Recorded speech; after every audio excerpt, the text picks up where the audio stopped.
Uyat emasmi? Uyat emasmi? Yoshingizni qarang, uyat emasmi?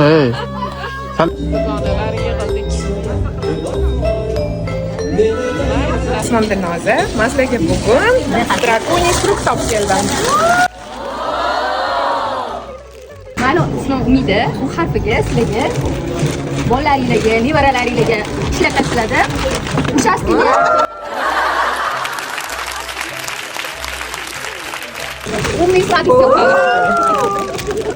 Mana ismim Uchaqra. Bugun sizlarga bezlar dush olib keldim. Olinglar qizlar, olinglar. Mana ismim Xurshidxon. Men sizlarga nima olib keldim? Familiyachi? Olib keldim. Mani ismim Nodiraxon. Men sizlarga ne harfiga yo'ya bilan xat olib keldim. Mani ismim Shohista va familiyaga bugun ikkitadan Uyat emasmi? Uyat emasmi? Yoshingizni qarang, uyat emasmi? bunisi hazırlayın. Familiyaga Sh harfiga Shukrut olib keldim.